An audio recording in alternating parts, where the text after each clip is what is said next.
اعوذ باللہ من الشیطان الرجیم بسم اللہ الرحمن الرحیم۔ خواتین و حضرات السلام علیکم ورحمۃ اللہ وبرکاتہ۔ مغفرت پروگرام احکام شریعت اور فقہ حنفی سے متعلقہ مسائل کے ساتھ ایک دفعہ پھر آپ کی خدمت میں حاضر ہیں۔ یہ کہتے ہیں کہ ایک پڑوسی ملک سے یہ کویسچن آیا تھا کہ ایک بزرگ تھے جو ہمارے یہاں ملک میں فوت ہو گئے، پھر کچھ لوگ پاکستان سے آئے اور ان کی قبر کی مٹی اٹھا کر لے گئے۔ اب وہ پاکستان میں ان کے قبر کی مٹی کو ایک جگہ دفنا کر اور اس کے اطراف میں مزار بنا رہے ہیں، ان کی عقیدت میں کیا حکم شرع ہوگا؟ دیکھیں، اس طریقے سے کوئی شرعی طور پہ تصور نہیں۔ مزار بھی مطلب فقہا نے کچھ خاص اجازت، خاص ضرورت کی بنا پہ اجازت دی تھی، ورنہ قبروں پر عام آدمی کا قبہ بنانا تو بالکل ہی جائز نہیں ہے، کیونکہ اس کی ضرورت نہیں ہے، نہ یہ کوئی سنت ہے۔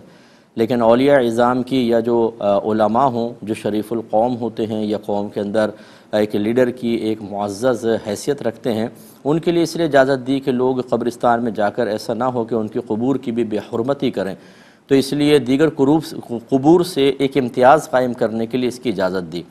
پھر اس قسم کے لوگ جو ہوتے ہیں، چونکہ مرجع خلائق ہوتے ہیں، تو قبور پہ لوگ آتے ہیں فاتحہ وغیرہ پڑھنا، دعا وغیرہ کرنا، تو اگر وہاں پہ کوئی سایہ وغیرہ نہ ہو تو ان کو تکلیف ہوگی، اس وجہ سے پھر وہ انتظام ایک عمارت کی اجازت دی گئی۔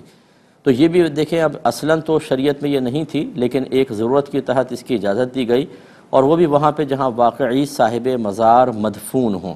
اب یہ ہم نے کھیل بنا لیا کہ اگر وہاں سے مٹی اٹھا کے لائے یہاں مزار بنا لیں گے، لوگ سمجھیں گے اندر بزرگ موجود ہیں، کیونکہ شروع کے لوگوں کو پتہ ہوگا، اس کے بعد کسی کو معلوم نہیں ہوگا، اور کمائی کا سلسلہ شروع ہو جائے گا۔ اصل مسئلہ ہے کمائی کا، عقیدت وغیرہ اپنے مقام پر ہوگی، اللہ تعالیٰ ہدایت دے سب کو، لیکن جو ہم نے دیکھا ہے، آپ مطلب سوشل میڈیا پہ چلے جائیں، ایسے ایسے مطلب جاہل قسم کے لوگ کہ جن کو نہ غسل کے فرائض آتے ہوں گے، نہ قرآن پڑھنا آتا ہوگا، نہ کلمہ آتا ہوگا، ان کو بزرگ معروف کر کے اور پھر جب ان کا انتقال ہو جاتا ہے فوراً مزار بنا دیتے ہیں، لوگ آنا جانا شروع ہو جاتے ہیں، زبردست قسم کی چادریں بک رہی ہیں اور خوب لوگ کھا رہے ہیں پی رہے ہیں، وہاں پر کمائی وغیرہ اچھی خاصی ٹھیک ٹھاک، یہ آج کل مزارات ایسے بنا لیے گئے، تو یہ غلط ہے، اس کے کوئی شرعی تصور نہیں ہے۔ اس طریقے سے جو کر رہا ہے وہ بالکل غلط کر رہا ہے۔ آپ اگر مطلب کسی کو ایسا دیکھتے ہیں، پیار محبت سے سمجھائیں، ہدایت قبول کرے، ٹھیک نہیں کرے تو اس سے آپ جدا ہو جائیں۔ یہ اتنا بڑا بعض اوقات گناہ جاریہ ہو سکتا ہے، یہ ایک بدعت قبیحہ ہے، ایک نئی بدعت ایجاد کر لی کہ جی ایک آپ خالی قبر کے اندر تھوڑی سی ان کی مٹی ڈال کر اور ایک مزار بنا دیں، یہ بالکل غلط ہے، اس میں پھر آپ کے لیے گناہ جاریہ بھی ہو سکتا ہے۔ یہ بہن نے فرمایا کہ واٹس ایپ پر یہ اپنے جذبات وغیرہ کے اظہار کے لیے ایموجی فیسز ہوتے ہیں، یہ ہم بھیجتے ہیں، تو کیا یہ جائز ہوتا ہے؟ اس کی کوئی مسئلہ تو نہیں ہے؟ دیکھیں، جائز ہے، مطلب یہ کہ ایک کارٹون کی طرح ایک تصویر ہے، اور ڈیجیٹل کیمرے کے اندر اس کی اکثر فقہا نے اجازت مرحمت فرمائی، اپنی پکچر آپ بھیج سکتے ہیں، چاہے جائے کہ یہ تو ویسی اپنے جذبات کے اظہار کے لیے فیسز بنائے گئے ہوتے ہیں، تو بہرحال یہ جائز ہے، اس میں شرعاً کوئی حرج نہیں ہے، بھیج سکتے ہیں۔ یہ کہتے ہیں کہ اگر میرے بڑے بھائی یا بہنیں مجھ سے چارجر مانگیں کہ میں نے اپنا موبائل چارج کرنا ہے، اور مجھے پتہ ہے کہ وہ اس پہ الٹے سیدھے کام کریں گے، تو دینا شرعاً جائز ہے یا نہیں ہے؟ دیکھیں، دینا آپ کے لیے بالکل جائز ہے، مطلب کیونکہ آپ نہیں دیں گے، وہ کسی اور طریقے سے چارج تو کر ہی لیں گے۔ دوسرے ہے کہ آپ اگر ان کو دیں گے، چارجر دیں گے، اور وہ چارج کر کے اپنی بیٹری وغیرہ کے ذریعے اس چیز کو چلا رہے ہیں، اور آپ ان کے اس برے فعل سے راضی نہ ہوں، تو آپ کے لیے کوئی وبال نہیں۔ فی نفسی ہی چارجر دینا، اپنے موبائل کو چارج کرنا یا چارج کرنے دینا، اس میں تو شرعاً کوئی حرج نہیں ہے۔ آگے معاملہ جو کر رہے ہیں وہ خود غلط کر رہے ہیں، آپ اس میں راضی نہ ہوں تو آپ پر کوئی وبال نہیں ہوگا۔ اس کو یوں ہی سمجھ لیں جیسے آپ مکان یا دکان کرائے پر دیتے ہیں، تو کیا اس میں اگر کوئی دکاندار یا آپ کا کرایہ دار گناہ کرتا ہے تو کیا آپ کے اوپر ذمہ داری ہوگی؟ آپ ہی سوچے ہوئے گناہ کریں گے، پھر میں مکان دوں گا تو میں بھی ذمہ دار ہوں گا، تو آپ مکان کرائے پر نہ دیں، دکان کرائے پر نہ دیں۔ اسی طرح جو یہ ٹیکسی چلاتے ہیں، رکشے چلاتے ہیں، ان کے اندر جو سواریاں بیٹھتی ہیں، پھر انٹرویو لینا چاہیے، آپ کہاں جا رہے ہیں، گناہ والے کام تو کرنے نہیں جا رہے، کہ ایسا نہ ہو میں معاون بن جاؤں۔ اسی طرح باہر کے ملکوں میں خاص طور پہ بہت سے لوگ ٹیکسی چلاتے ہیں، تو کوئی کہتا ہے میں پب میں چھوڑ دو، گرجا گھر میں چھوڑ دو، تو کیا وہ ان کو بٹھانا چھوڑ دیں؟ اصل اصول یہ ہوتا ہے کہ اگر ایک کام فی نفسی ہی جائز ہے، یعنی کوئی دوسری چیزیں ہٹا دیں، یہ بالکل جائز ہے، لیکن پھر کسی دوسری چیز کی وجہ سے اس میں آپ کو قباحت نظر آ رہی ہو تو آپ کا یہ کام کرنا جائز ہے۔ آگے کا عمل جو ہے وہ شخص کے ساتھ وابستہ ہے، وہ آپ کی ذمہ داری نہیں ہے، وہ جانے، اس کا کام جانے۔ ایک یہ کہتے ہیں کہ حیض میں حالت، بہن نے کسی نے پوچھا ہے کہ حالت حیض میں اگر دعا کرنی ہو تو کیا ہم سجدے میں جا کر دعا کر سکتے ہیں یا نہیں؟ دیکھیں کر سکتے ہیں، یہ حیت سجدہ کہلاتی ہے، حقیقتاً سجدہ نہیں ہے، کیونکہ سجدہ تو سجدہ تلاوت ہے، آپ نیت کرتے ہیں سجدہ تلاوت کی، سجدہ شکر کی کرتے ہیں یا نماز کے سجدے کی، یہ سجدے کی حالت بنانا ہے، حقیقتاً کوئی سجدہ نہیں جب تک کہ آپ اس کے ایک تعین نہیں کرتے۔ تو یہ ابھی دعا کے اندر سجدے میں جھک گئیں تو اس میں کوئی حرج نہیں ہے، یہ بغیر وضو کے بھی آپ صرف دعا کے لیے جھکنے میں حرج نہیں ہوتا۔ یہ کہتے ہیں کہ صدقے کا اگر ہم پیسہ کسی غیر مسلم کی جان بچانے کے لیے دینا چاہیں تو کیا دے سکتے ہیں کہ نہیں؟ دیکھیں صدقات دو طرح کے ہوتے ہیں، ایک صدقات واجبہ ہیں، ایک صدقات نافلہ ہیں۔ صدقات واجبہ جیسے زکوٰۃ ہے، فطرہ ہے، یہ چیزیں تو آپ مطلب مسلمان کو بھی جو مستحق نہیں ہوگا اس کو نہیں دے سکتے، جیسے سید ہیں کوئی یا مالک نصاب ہیں تو زکوٰۃ ادا نہیں ہوگی، غریب کو دے سکتے ہیں، چاہے تو پھر غیر مسلم کو دینے سے تو بالکل ہی ادا نہیں ہوگا۔ ہاں نفلی صدقہ جو ہے وہ آپ دے سکتے ہیں، لیکن اس کے لیے بھی آپ ضرورت دیکھیں، ہزاروں مسلمان بھی ہاسپٹلس میں چلے جائیں، اگر آپ کو نظر نہیں آ رہا تو میری نظر سے دیکھ لیں، ہزاروں مسلمان ایڑیاں رگڑ رگڑ کر بستروں پہ پڑے ہوئے ہیں اور اپنے بستر پہ اپنے عمر کے آخری حصے گزار رہے ہیں، یعنی ینگ ہیں لیکن ایکسیڈنٹ ہو گیا، دیگر چیزیں، انہیں بھی سرمایہ کی ضرورت ہے، تو ان کو آپ اگر دیں تو زیادہ بیسٹ ہے کہ جب تک مسلمان مستحق موجود ہوتا ہے غیر مسلم کا استحقاق نہیں ہوتا، چاہے اس کی جان جاری ہے، کیونکہ آگے بھی تو مسلمانوں کی جان جاری ہے تو آپ کو صدقہ وہاں دینا چاہیے۔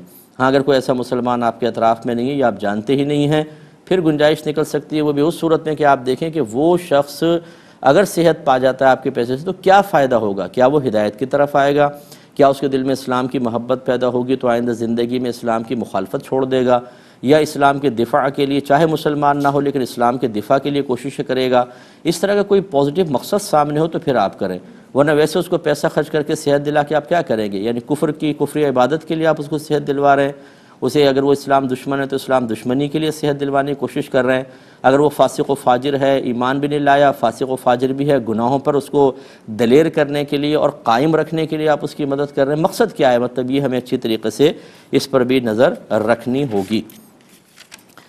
یہ ایک مزید آفر کویسچن تھا کہ ایک دوست ہیں، پولٹری فارم ہے ان کا، مرغیوں کا بزنس کرتے ہیں، انہوں نے مجھے آفر کی ہے کہ آپ میرے کاروبار میں انویسٹمنٹ کریں تو میں آپ کو 5 سے 15% تک نفع دوں گا، تو کیا میں ان کے ساتھ انویسٹمنٹ کر سکتا ہوں کہ نہیں؟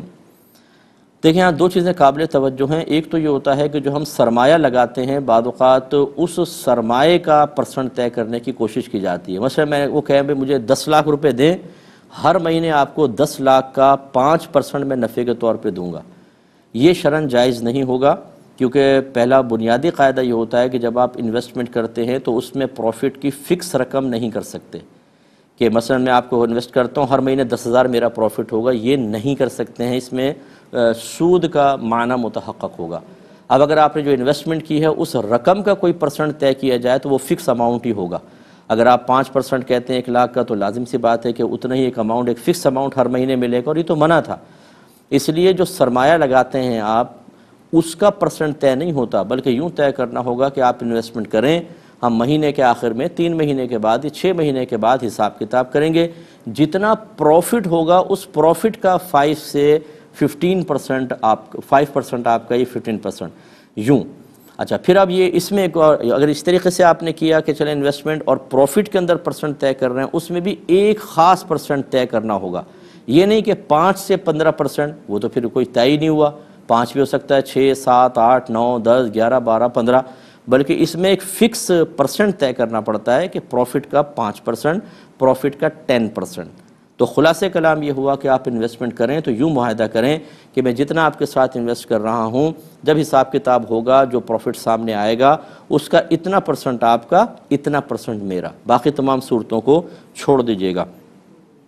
ایک بھائی نے کہا کہ یہ سنا ہے کوئی حدیث میں ہے کہ جب مہمان گھر میں آتے ہیں تو 3 دن تک تو مہمانی ہوتی ہے، اس کے بعد بھی مہمان نہ جائے تو صدقہ ہوتا ہے، تو ہماری بچیاں بعض اوقات 3-4 مہینے کے بعد جیسے گھر میں آتی ہیں اور 10-12 روز رک کر جاتی ہیں تو 3 دن سے ابو ہو جاتے ہیں، تو کیا وہ ماں باپ کا صدقہ کھا رہی ہوتی ہیں؟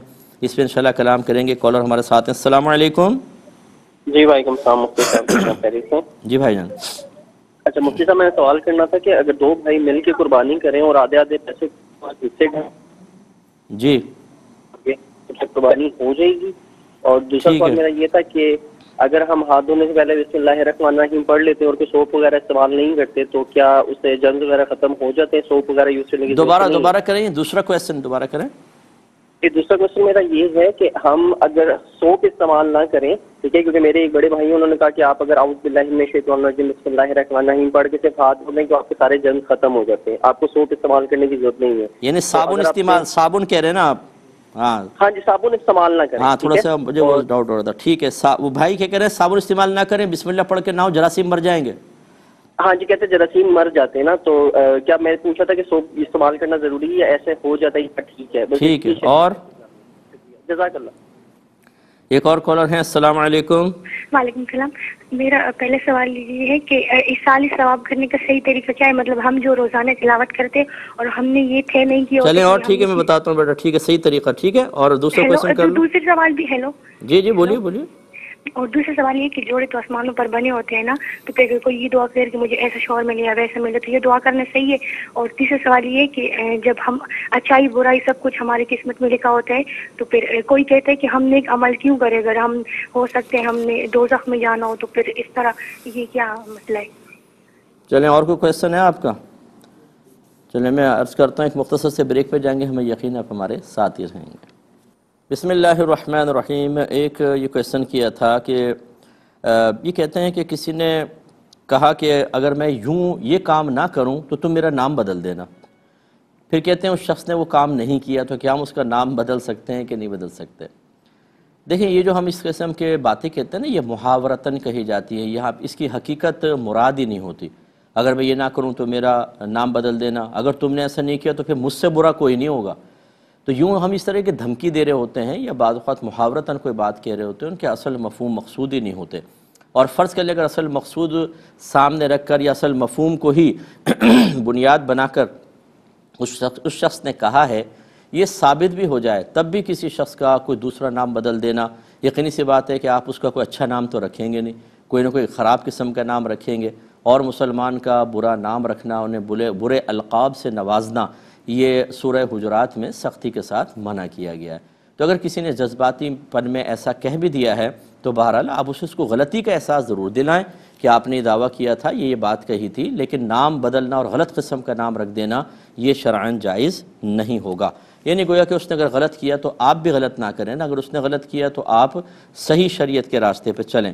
یہ کہتے ہیں ہمارے ایک 38 سالہ ایک بچہ ہے ہمارے گھر میں، وہ پاگل مجنون نہیں ہے، لیکن اس کا ذہن عمر کے اعتبار سے کافی چھوٹا ہے، تو کیا اس کے پاس اور اس کے پاس مال بھی ہے، تو کیا اس پر قربانی واجب ہوگی یا نہیں ہوگی؟ تو جی بالکل ہوگی۔ اس قسم کے جو بچے ہوتے ہیں جو عرف شرع میں بے وقوف آپ کہہ لیں، کم عقل کہہ لیں، چھوٹی سوچ اور سمجھ کے کہہ لیں، ان کے جو پھر وصی ہوتا ہے، ان کا جو سرپرست ہوتا ہے، جو ان کا کفیل ہوتا ہے، وہ ذمہ دار ہوتا ہے کہ ان کے پیسے سے زکوٰۃ بھی ادا کرے گا، اگر یہ بالغ جیسے بچہ بالغ ہی ہے تو زکوٰۃ ادا کرے گا، اسی طریقے سے قربانی وغیرہ وہ کرے گا، کیونکہ اس میں تو اتنا شعور ہوگا نہیں، لیکن بہرحال اس پہ قربانی واجب ہوگی کیونکہ یہ پاگل اور مجنون نہیں ہے۔ ایک ہی کہتے ہیں کہ ایک پہلے چلیں کال لے لیتے ہیں۔ السلام علیکم۔ السلام علیکم۔ جی وعلیکم السلام۔ ہاں مفتی صاحب، میرے 3 سوال ہیں یہ۔ جی بولیے۔ ہاں، پہلا سوال میرا یہ ہے کہ وراثت کے حوالے سے کہ ایک پھپھی نے اپنے بھتیجے سے بولا کہ میرے کو حصہ دے دیجیے، تو اس بھتیجے نے بولا کہ میں 6 مہینے میں آپ کو کرتا ہوں، تو شرعی حصہ ہے آپ کا، وہ میں 6 مہینے میں آپ کو دوبارہ کہیے بیٹا، دوبارہ کہیے گا۔ ایک پھپھی نے اپنے بھتیجے سے بولا کہ مجھے اب میرا جائیداد میں سے حصہ دے دیں، تو بھتیجے نے بولا کہ ہاں آپ کا شرعی حصہ بنتا ہے، وہ میں 6 مہینے میں آپ کو ادا کر دوں گا۔ اب وہ 6 مہینے گزر جاتے ہیں تو وہ اس بھتیجے کی جو نماز وہ حج وہ کر رہے ہیں، روزے رکھ رہے ہیں، تو یہ ان کی قبول ہوگی؟ اور زکوٰۃ جو دے رہے ہیں، قربانی کر رہے ہیں، یہ ان کا قبول ہوگا؟ چلیں اور ٹھیک ہے، اور میں انشاءاللہ عرض کرتا ہوں ایک اور کالر ہیں۔ السلام علیکم۔ السلام علیکم۔ جی وعلیکم السلام۔ جی میرے شوہر سے دوسری شادی ہے، ان سے لڑائی ہوئی، انہوں نے مارا، اور مارنے کے بعد انہوں نے بولا کہ میں تجھے آج نہیں تو بہن آپ کی آواز کٹ گئی، میں جب تک مسئلہ نہیں سمجھوں گا آپ کو جواب نہیں دے سکوں گا۔ ایک ہی کسی نے پوچھا ہے کہ باہر کے ملک سے کہ یہاں پر کچھ لوگ ایسے ہوتے ہیں جو غیر قانونی طور پہ اوور اسٹے ہو گئے ہیں، غیر قانونی طور پر رہ رہے ہیں، تو اب اگر ان کے پاس مال ہے تو قربانی کا حکم کیا ہوگا؟ کیا قربانی ہوگی یا نہیں ہوگی؟ اسی طریقے سے وہ نماز پوری پڑھیں گے یا قصر نماز پڑھیں گے؟ دیکھیں، جب کوئی کسی دوسرے ملک میں چلا جاتا ہے یا دوسرے سٹی میں، شہر میں چلا جاتا ہے اور وہ اس کا وطن اصلی وغیرہ نہ ہو اور 15 دن یا اس سے زیادہ ٹھہرنے کی نیت کنفرم کر لے تو پھر وہ مقیم ہو جاتا ہے۔ اب اگر اس کے پاس مال ہے تو قربانی بھی واجب ہوگی، اور اگر نماز ادا کرے گا انفرادی طور پہ جیسے ادا کر رہا ہے، کیونکہ جماعت میں تو پوری نماز پڑھتے ہیں چاہے مسافر و مقیم ہوں، لیکن جب الگ نماز پڑھے گا تو وہ پوری نماز پڑھے گا، قصر نہیں پڑھے گا۔ لیکن اگر کوئی 15 دن یا اس سے کم ٹھہرنے کی نیت کرتا ہے تو پھر وہ شرعی لحاظ سے مسافر ہوتا ہے۔ یا ایسی صورتحال ہے کہ آپ کو تذبذب ہے کہ 15 دن ہو بھی سکتے ہیں اور نہیں بھی ہو سکتے، اس سے پہلے بھی جا سکتا ہوں اور ہو سکتا ہے کئی سال تک یہاں پر ٹھہر جاؤں۔ جب اس طرح کے تذبذب والے معاملات ہوتے ہیں، اس صورت میں بھی انسان شرعی لحاظ سے مسافر ہی رہتا ہے۔ جیسے فقہاء نے واضح طور پہ لکھا کہ اگر فوجیں کسی دوسرے سٹی میں جا کر کسی قلعے وغیرہ کا محاصرہ کر لیں تو اب وہ لوگ شرعی طور پہ مسافر ہی کہلائیں گے، چاہے کئی سال تک محاصرہ جاری رہے، کیونکہ عین ممکن ہے کہ کل قلعہ فتح ہو جائے تو محاصرہ ختم، واپس چلے جائیں گے، اور ہو سکتا ہے کہ یہ دن بڑھتے چلے جائیں۔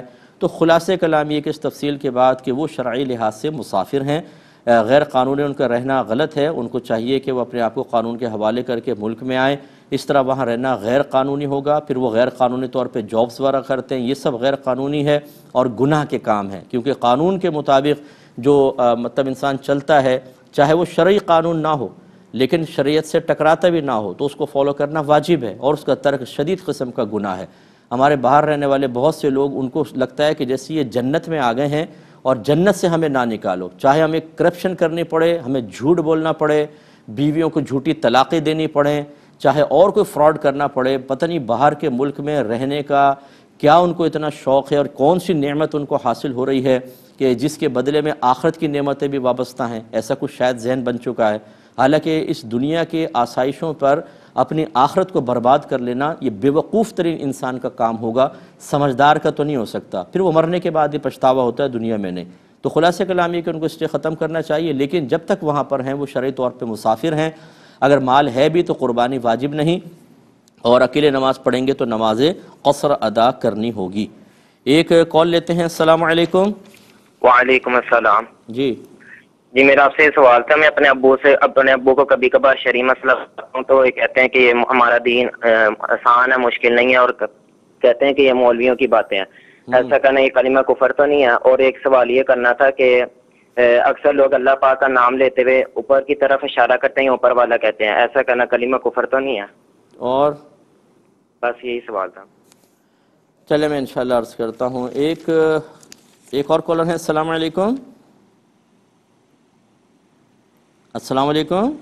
وعلیکم السلام۔ جی بھائی، میرا سوال ہے کہ ہم قربانی کر رہے ہیں اور کسی اور گھر میں جو ہے نا گائے ہے، اس میں پتی ڈالی ہے، تو قربانی ہے گھر والوں کی یعنی کہ عورتوں کی، تو اس میں مطلب ان کو ساتھ لے کے جانا پڑے گا گائے کے اوپر ہاتھ پھیرنے کے لیے، یا کہ مرد ہی ان کی مطلب طرف سے پھیر سکتا ہے؟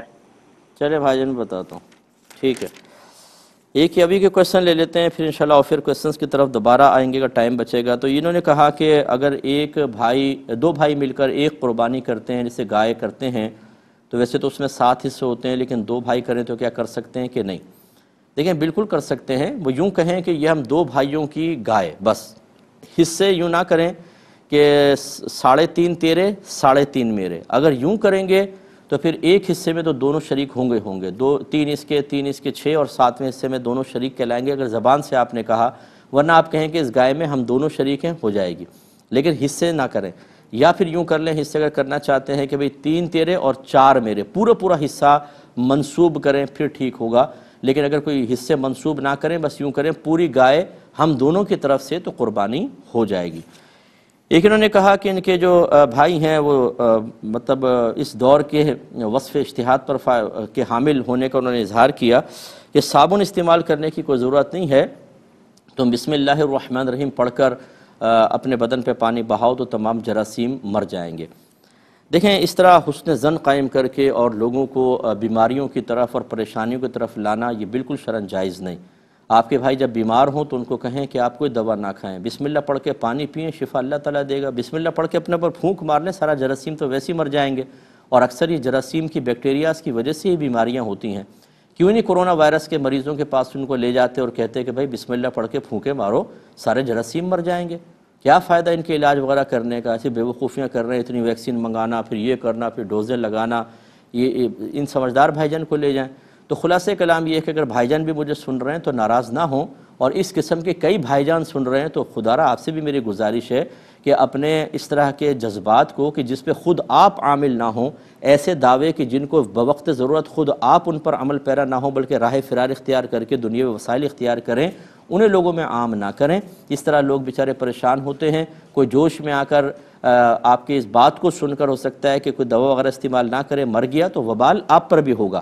اس طرح کی باتیں نہ کریں۔ جراثیم مرنے کا کسی نے نہیں کہا، یہ ضرور ہے کہ نبی کریم نے ارشاد فرمایا جو بسم اللہ الرحمن الرحیم پڑھ کر وضو کرے گا اس کا سارا بدن گناہوں سے پاک و صاف ہو جائے گا۔ گناہ سے پاک ہونا تو فرمایا، جراثیم سے پاک ہونا یہ ان کی اپنی اختراع ہے، ان کو اس سے مطلب اجتناب کرنا چاہیے۔ اس سوال ثواب کرنے کا صحیح طریقہ کیا ہے؟ بارہا بتا چکے ہیں۔ پہلے چلے کہ کال ہے۔ السلام علیکم۔ وعلیکم السلام ورحمۃ اللہ۔ جی بولیے۔ جی صاحب، میرا ایک کوشچن ہے کہ اگر کسی وکیل کو زکوٰۃ کی رقم دی تھی اور اب یہ مال کے نصاب شخص سود کی رقم بغیر سوال پنجے سے دینا چاہتا ہے، تو وکیل کو بتائے بغیر اس نے خود سود کی رقم کی نیت کر لی، لیکن جب مجھے سمجھ میں نہیں آ رہا آپ کا کویشچن، اتنا پیچیدہ کویشچن آپ خود بنا کے نہ لائیں برائے مہربانی۔ کوئی آسان سے کویشچن، پبلک ہوتی ہے نا، عوام الناس ہوتی ہے، یہ پیچیدہ کویشچن مجھ سے فون پہ کر لیجیے گا۔ آپ ویسے کوئی اگر عوامی کویشچن ہے کر لیں، بہترین ہوگا۔ اگر سجدہ صاف کرتے ہوئے سجدوں کی تعداد میں شک واقع ہو جائے اور غالب گمان بھی نہ ہو رہا ہو تو کیا حکم ہوگا؟ سجدہ صاف کرتے ہوئے سجدے کی تعداد میں وہ گمان خراب ہو گئی یوں؟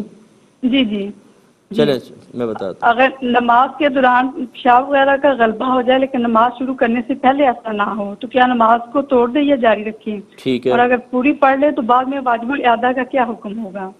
اچھا ٹھیک ہے۔ اور میرا لاسٹ کوشچن ہے کہ اگر کوئی خاتون قرآن پاک پڑھنے کے دوران حائضہ ہو جائے تو کیا وہ اپنے سر والا دوپٹہ اتار کر قرآن پاک کو غلاف میں لپیٹ سکتی ہیں؟ ٹھیک ہے۔ ایک اور کالر ہیں۔ السلام علیکم۔ ہیلو، السلام علیکم۔ وعلیکم السلام۔ جی میں لاہور سے سلمان بات کر رہا ہوں۔ میرا آپ سے یہ سوال ہے کہ میرے والد صاحب کا لاسٹ ایئر انتقال ہو گیا تھا، میں ان کی قبر اوپر سے پکی کروانا چاہتا ہوں کیونکہ بارش وغیرہ کی وجہ سے۔ ٹھیک ہے میں بتاتا ہوں بھائی بتاتا ہوں۔ بسم اللہ الرحمن الرحیم۔ ایصال ثواب کا صحیح طریقہ، سب طریقے صحیح ہوتے ہیں، بس یوں سمجھ لیجئے کہ ایصال ثواب، ایصال معنی بھیجنا، ثواب اس بدلے کو کہتے ہیں جو آپ کے نیک عمل پر اللہ تعالیٰ کی طرف سے مخصوص کیا جاتا ہے یا مرتب کیا جاتا ہے۔ ہم یہ دعا کرتے ہیں کہ اللہ تعالیٰ میرے اس نیک عمل کا جو بدلہ تو مجھے دینے والا ہے اس میں فلاں کو بھی شریک کر لے، یہ ایصال ثواب کا ایک تصور ہوتا ہے، اور اس میں آپ کو کوئی الفاظ ادا کرنا، کوئی مخصوص طریقہ اختیار کرنا شریعت نے لازم نہیں کیا۔ نہ سامنے کھانا رکھ کر جسے ہم نیاز میں کرتے ہیں، اگرچہ منع نہیں ہے لیکن کوئی واجب بھی نہیں ہے کہ سامنے رکھ کر ایصال ثواب کریں گے تو ہوگا۔ آپ بس دل میں سوچ لیں کہ اللہ تعالیٰ اس کا ثواب فلاں کو پہنچا دے، اگر اللہ تعالیٰ نے آپ کی بات کو قبول کیا، وہ چاہے گا تو آپ کے ثواب کو وہاں تک یا پہنچا دے گا، یعنی اس کو اس میں شریک کر دے گا تو اس کو فائدہ حاصل ہو جائے گا۔ اس میں اور کوئی خاص طریقہ نہیں ہے۔ ہاں بعض علماء نے یوں ضرور کہا کہ آپ بہتر ہے کہ یوں کہہ لیں کہ اللہ تعالیٰ میں نے جو بھی نیک عمل کیا اس کا ثواب میں اولاً نبی کریم صلی اللہ علیہ وسلم کی خدمت اقدس میں پیش کرتا ہوں، پھر آپ کے وسیلہ جلیلہ سے حضرت آدم علیہ السلام سے لے کر قیامت تک جتنے مسلمان آئے دنیا میں موجود ہیں، قیامت تک آئیں گے، سب کے نام اعمال میں منتقل فرما دے تو وسیع ہو جائے گا۔ ایک ہی کہتے ہیں کہ پہلے فتویٰ دیا کہ جوڑے تو آسمانوں پہ بنتے ہیں، جوڑے کوئی آسمانوں پہ نہیں بنتے ہیں، یہ جملہ کہنا غلط ہوتا ہے۔ آسمانوں پہ بننے کا یہ لفظ کہنے کا مطلب یہ ہے کہ ہم یوں تصور کریں کہ اصل میں تو جوڑے اللہ کی مرضی سے بنتے ہیں۔ اللہ نے جس کے لیے جو عورت مخصوص کر دی، جس عورت کے لیے جو شوہر مخصوص کر دیا، وہی اس کا شوہر، وہی اس کی بیوی بنے گی، کوئی اس کو ختم نہیں کر سکتا اور اپنے وقت پر ہوگا۔ اب یہ تو ایک اصل مسئلہ ہے۔ اب آپ کہیں جوڑے آسمانوں پہ بنتے ہیں تو یوں تصور میں آئے گا کہ جیسے اللہ تعالیٰ آسمان پر ہے اور وہاں اس نے یہ جوڑے مختص کر دیے ہیں۔ جوڑے تو مختص اللہ نے کیے لیکن وہ آسمان پر تو نہیں ہیں، تو یہ کہنا جی جوڑے آسمان پہ بنتے ہیں، یہ غلط محاورہ ہے۔ یہ عام لوگوں نے چھوڑ دیا کسی نے فضا کے اندر اور ہم اس کو قبول کر لیتے ہیں، تو اس کو ہرگز نہ کہیں، بلکہ اس کے اندر کوئی سخت حکم بھی لگ سکتا ہے، کفر کا حکم بھی لگ سکتا ہے، اس لیے احتیاط کیجئے۔ دوسری بات یہ ہے کہ بالکل ایسے ہی ہے، اللہ تبارک و تعالیٰ نے ازل سے ہی فیصلہ فرما دیا کون کس کی بیوی بنے گی، کون کس کا شوہر بنے گا، کس کی شادی نہیں ہوگی، کون کنوارا مر جائے گا اور کس کی شادی ہو کے نہیں چلے گی، ختم ہو جائے گی۔ لیکن یہ ضرور ہے کہ اگر ہماری کوتاہی سے ختم ہوئی ہے تو اس کو اس کی سزا ضرور ملے گی، لیکن بہرحال یہ فیصلے ازل سے ہو چکے ہیں۔ لہٰذا کسی بہن کا یہ کہنا کہ جی وہ شخص مجھے مل جائے، کسی مرد کے دعا کرنا وہ عورت مل جائے، یہ غلط ہوتا ہے، اس کو منع کیا ہے۔ ہاں یوں کہہ سکتے ہیں کہ اللہ تبارک و تعالیٰ جس سے تو نے میرا عقد رکھا ہے اگر وہ میرے حق میں بہتر ہے، یا اگر اس کے ساتھ رکھا ہے اور یہ میرے حق میں بہتر ہے تو اس معاملے کو آسان کروا دے۔ لیکن مخصوص شخص کو سامنے رکھ کر یا مخصوص اوصاف کو سامنے رکھ کر دعا کرنا کہ مجھے ایسا ہی شوہر چاہیے، مجھے ایسی بیوی چاہیے، یہ ہرگز نہ کریں۔ وجہ اس کی یہ ہوگی کہ فیصلہ پہلے ہو چکا ہے، اللہ تعالیٰ اپنے فیصلوں کو آپ کی خواہشات کی وجہ سے بدلے گا نہیں۔ آپ نے کی شادی ہوئی اور ویسا نہیں ملا تو پھر شیطان فوراً ذہن میں ڈالے گا کہ دیکھو تم نے کتنی دعا کی لیکن اللہ نے تمہیں کیسا شوہر دے دیا، تمہیں کیسی بیوی دے دی۔ حالانکہ وہ تو اپنے فیصلے نہیں بدلتا نا، لا مبدل لکلمات اللہ، لا تبدیل لکلمات اللہ، اللہ کی کلمات تبدیل نہیں ہوتے، اللہ کی کلمات کو کوئی بدلنے والا نہیں ہے۔ ہم پہلے شریعت سیکھتے نہیں ہیں اور چاہتے ہیں کہ اللہ تعالیٰ ہماری مرضی کے تابع ہو جائے۔ معاذ اللہ یوں تصور بن گیا ہے یا یوں ہماری حرکات ظاہر کر رہی ہیں کہ جیسے ہم اس کے بندے نہیں ہیں، وہ مطلب یہ کہ معاذ اللہ ہمارا ماتحت ہو گیا، اس لیے ہماری ہر دعا قبول ہونی چاہیے ورنہ ہم ناراض ہوں گے۔ اس کا کہنا مانے نہ مانے، نماز ہم نہیں پڑھتے، روزہ ہم نہیں رکھتے، زبان کی حفاظت ہم نہیں کرتے ہیں، رزق حلال کی طرف ہم کامل طور پر آتے نہیں ہیں، ہم کچھ بھی نہ مانیں، اللہ تعالیٰ ہماری مانے، اس لیے تھوڑا سا اس پر توجہ کرنی چاہیے، یہ چیزیں صحیح نہیں ہیں۔ ایک ہی کہتی ہیں کہ جب سب لکھا ہوا ہے، کسی نے کہا جب سب لکھا ہے تو پھر عمل کیوں کریں، اور جس کا جہنم لکھا ہے وہ جہنم میں جائے گا۔ دیکھیں آپ یوٹیوب پہ جائیے اور وہاں پہ تقدیر کا بیان بائے مفتی اکمل لکھیے گا، آپ کو پورا تقدیر کا بیان مل جائے گا۔ مسائل جو ہدایت، گمراہی، نیکی، بدی، اسلام، کفر کے ہوتے ہیں، اس میں اللہ تبارک و تعالی نے ہمیں ایک طرح کا اختیار دیا ہوتا ہے، اسی لیے ہمیں عقل دی ہے۔ انبیاء علیہ السلام، آسمانی کتابیں، یہ تمام چیزیں اہتمام کی ہیں جو ہدایت کی طرف لے کے جاتے ہیں۔ اس کے علاوہ کچھ رکاوٹیں بھی پیدا کی ہیں، جیسے شیطان ہے، نفس ہے، دنیا ہے، مخلوق ہے، اور یہی تو ہمارا امتحان ہے کہ ان چیزوں میں آپ چاہیں تو اپنی مرضی سے کفر اختیار کر لیں، آپ چاہیں تو اسلام اختیار کر لیں۔